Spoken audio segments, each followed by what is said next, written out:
Trump മുന്നോട്ട് വെച്ച Gaza സമാധാന പദ്ധതിയിലെ പ്രധാനപ്പെട്ട നിർദ്ദേശങ്ങളിൽ ഒന്നായിരുന്നു ഗസയിൽ ഒരു അന്താരാഷ്ട്ര സേന എന്നത്. ഇതിലേക്ക് വിവിധ രാജ്യങ്ങളിൽ നിന്നുള്ള സൈന്യത്തിന്റെ പങ്കാളിത്തം ഉണ്ടാകുമെന്നും പ്രഖ്യാപനമുണ്ടായിരുന്നു. എന്നാൽ ഈ സേനയിൽ പാകിസ്ഥാൻ സൈന്യത്തിന്റെ പങ്കാളിത്തം ഉണ്ടാകുമോ എന്നതിനെ കുറിച്ചാണ് ഇപ്പോൾ നടക്കുന്ന പ്രധാനപ്പെട്ട ചർച്ചകൾ. UN സെക്യൂരിറ്റി കൗൺസിലിൽ നടന്ന ചർച്ചയിൽ പാകിസ്ഥാൻ സ്ഥിരം പ്രതിനിധി ഇത്തരമൊരു സൈന്യത്തിന്റെ രൂപീകരണത്തെ പിന്തുണച്ചെങ്കിലും രാജ്യത്തിനകത്ത് ഇത് സംബന്ധിച്ച് വിരുദ്ധ അഭിപ്രായങ്ങൾ ഉണ്ടെന്നാണ് റിപ്പോർട്ടുകൾ. സെക്യൂരിറ്റി കൗൺസിലിൽ US അവതരിപ്പിച്ച പ്രമേയത്തിന് നന്ദി പറയുകയും അനുകൂലമായി വോട്ട് രേഖപ്പെടുത്തുകയും ചെയ്ത പാകിസ്ഥാന്റെ സ്ഥിരം പ്രതിനിധി അസിം ഇഫ്തിഖാർ അഹമ്മദ് പ്രമേയത്തിൽ പാകിസ്ഥാന്റെ ഭാഗത്തു നിന്നുള്ള ചില നിർദ്ദേശങ്ങൾ ഉൾപ്പെടുത്താത്തതിൽ നിരാശ പ്രകടിപ്പിക്കുകയും ചെയ്തിട്ടുണ്ട്. മാത്രമല്ല, ഈ അന്താരാഷ്ട്ര സേനയിൽ ചേരുന്നതിന് പിന്നിൽ പാകിസ്ഥാൻ സാമ്പത്തികവും നയതന്ത്രപരവുമായ ചില നേട്ടങ്ങളും ലക്ഷ്യം വെക്കുന്നുണ്ട്. ഗസയിലെ ട്രംപിന്റെ അന്താരാഷ്ട്ര സേനയും ഇത് സംബന്ധിച്ച പാകിസ്ഥാന്റെ നിലപാടും വിശദമായി പരിശോധിക്കാം. സ്വാഗതം ഇൻഡെപ്തിലേക്ക്.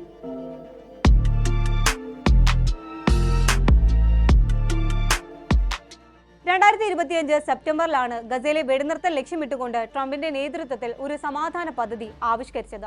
ഈ പദ്ധതിയിലെ ഏറ്റവും പ്രധാനപ്പെട്ട നിർദ്ദേശങ്ങളിൽ ഒന്നായിരുന്നു ഗസയിൽ ഒരു അന്താരാഷ്ട്ര സേന രൂപീകരിക്കുക എന്നത്. ഇതിൽ ഏതൊക്കെ രാജ്യങ്ങളിൽ നിന്നുള്ള സൈനികരുണ്ടാകുമെന്നുള്ള വെളിപ്പെടുത്തലുകളൊന്നും ഉണ്ടായിരുന്നില്ല.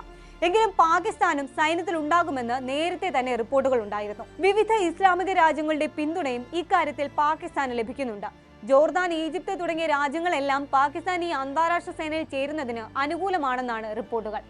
ആണവായുധങ്ങളുള്ള ഏക ഇസ്ലാമിക രാജ്യം എന്ന നിലയിൽ പാകിസ്ഥാൻ തന്നെ ഈ സൈന്യത്തിന് നേതൃത്വം നൽകണമെന്നാണ് രാജ്യങ്ങളുടെ നിലപാട്. ഇതിലൂടെ 1967 മുൻപുള്ള അതിർത്തികളെ അടിസ്ഥാനമാക്കി ഒരു സ്വതന്ത്ര പരമാധികാര ഫലസ്തീൻ രാഷ്ട്രത്തിനു വേണ്ടി പ്രവർത്തിക്കണമെന്നും ഇവർ പറയുന്നുണ്ട്. പാകിസ്ഥാന്റെ പ്രഖ്യാപിത നിലപാട് ഇതുതന്നെയാണ്. ഖത്തറിൽ ഇസ്രയേൽ ആക്രമണം നടത്തിയതിന് പിന്നാലെ സൗദിയുമായും ചില പ്രതിരോധ കരാറുകളിൽ പാകിസ്ഥാൻ ഒപ്പുവെച്ചിരുന്നു. ഇതെല്ലാം വ്യക്തമാക്കുന്നത് സൈനിക ശക്തിയുടെ കാര്യത്തിൽ ഇസ്ലാമിക രാജ്യങ്ങളുടെ മുൻനിരയിൽ സ്ഥാനമുറപ്പിക്കാൻ പാകിസ്ഥാൻ ശ്രമങ്ങൾ ആരംഭിച്ചു എന്നാണ്. ഒക്ടോബറിൽ വെടിനിർത്തൽ കരാർ ഒപ്പുവെക്കുന്ന വേളയിൽ ഈജിപ്തിലെ ഷാം അൽ ഷെയ്ഖിൽ വെച്ച് പാകിസ്ഥാൻ പ്രധാനമന്ത്രി ഷഹബാസ് ഷെരീഫും സൈനിക മേധാവി അസിം മുനീറും ട്രംപുമായി നടത്തിയ കൂടിക്കാഴ്ചയിലും ഇക്കാര്യം തന്നെയാണ് ചർച്ചയായത്. സെപ്റ്റംബർ അവസാന വാരത്തിൽ ഷഹബാസ് ഷെരീഫും അസിം മുനീറും വൈറ്റ് ഹൌസിലെത്തി ട്രംപിനെ കണ്ടിട്ടുമുണ്ട്. ഗസയിലെ അന്താരാഷ്ട്ര സേനയിൽ ചേരുന്നതിൽ നിന്നും ചില സാമ്പത്തിക ലാഭങ്ങളും പാകിസ്ഥാൻ പ്രതീക്ഷിക്കുന്നുണ്ട് എന്നാണ് റിപ്പോർട്ടുകൾ. നിലവിൽ അസ്ഥിരമായ പാകിസ്ഥാന്റെ സാമ്പത്തിക സ്ഥിതിക്ക് സഹായമാകുന്ന ചില ഇടപെടലുകൾ സഖ്യരാജ്യങ്ങളായ ഇസ്ലാമിക രാജ്യങ്ങളിൽ നിന്നും US-ന്റെ ഭാഗത്തു നിന്നും പാകിസ്ഥാൻ പ്രതീക്ഷിക്കുന്നുണ്ട്. US-ന്റെ നിർദ്ദേശപ്രകാരം ഗസയിലേക്ക് സൈന്യത്തെ അയക്കുന്നത് പാശ്ചാത്യ രാജ്യങ്ങളിൽ തങ്ങൾക്ക് സൽപ്പേര് ലഭിക്കുന്നതിന് കാരണമാകുമെന്നും പാകിസ്ഥാൻ പ്രതീക്ഷിക്കുന്നു. ഇതിലൂടെ പാകിസ്ഥാന് സാമ്പത്തികമായ ലാഭമുണ്ടാകുമെന്നും ലോകബാങ്കിലെ വായ്പകളിൽ ഇളവും തിരിച്ചടവിനുള്ള കാലാവധി നീട്ടിത്തരുമെന്നും പാകിസ്ഥാൻ പ്രതീക്ഷിക്കുന്നു. മുസ്ലിം രാജ്യങ്ങളുമായി പതിറ്റാണ്ടുകളായി തുടരുന്ന ബന്ധം കൂടുതൽ ദൃഢമാകുകയും ഇതിലൂടെ പുതിയ നിക്ഷേപങ്ങൾ തങ്ങളിലേക്ക് വരുമെന്നും പാകിസ്ഥാൻ കണക്കുകൂട്ടുന്നുണ്ട്. എന്നാൽ പാകിസ്ഥാൻ ഈ സേനയിൽ ചേരുന്നത് സംബന്ധിച്ച് ഇപ്പോഴും ഔദ്യോഗികമായ റിപ്പോർട്ടുകൾ ഒന്നും തന്നെ പുറത്തു വന്നിട്ടില്ല. ഈ സേനയിൽ ചേരുന്നത് അഭിമാനകരമായ ഒരു പദ്ധതിയായിട്ടാണ് തങ്ങൾ കാണുന്നതെങ്കിലും ഇത് സംബന്ധിച്ച് സർക്കാർ തലത്തിൽ തീരുമാനങ്ങളൊന്നും ഉണ്ടായിട്ടില്ല എന്നാണ് പാകിസ്ഥാൻ പ്രതിരോധ മന്ത്രി ആസിഫ് ഖവാജ പറയുന്നത്. തീരുമാനമെടുക്കുന്നതിന് മുൻപ് പാർലമെന്റിൽ ചർച്ച നടത്തേണ്ടതുണ്ട്. ഈ ചർച്ചകൾക്ക് ശേഷം തങ്ങൾ ഉചിതമായൊരു തീരുമാനം എടുക്കുമെന്നും അത് പരസ്യമായി പ്രഖ്യാപിക്കുമെന്നുമാണ് പ്രതിരോധ മന്ത്രി പറഞ്ഞത്. പദ്ധതിയിൽ പാകിസ്ഥാൻ ചേരുന്നത് സംബന്ധിച്ച ചില വിരുദ്ധ അഭിപ്രായങ്ങളും ഉയർന്നിട്ടുണ്ട്.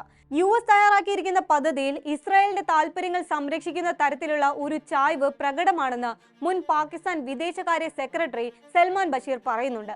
എങ്കിലും ഗസയിലെ കഷ്ടപ്പെടുന്ന ജനങ്ങളെ സഹായിക്കാൻ നമുക്ക് മുന്നിലുള്ള ഏക മാർഗം ഇതാണെന്നും അദ്ദേഹം പറയുന്നു.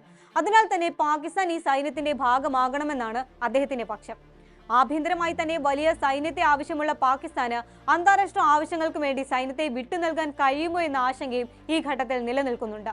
ഇന്ത്യയുടെയും അഫ്ഗാനിസ്ഥാന്റെയും അതിർത്തികളിൽ എല്ലായ്പ്പോഴും പാകിസ്ഥാനുമായി സംഘർഷങ്ങൾ നിലനിൽക്കുമ്പോൾ എങ്ങനെയാണ് ഗസയിലേക്ക് സൈന്യത്തെ അയക്കാനാകുക എന്നതാണ് ചോദ്യം.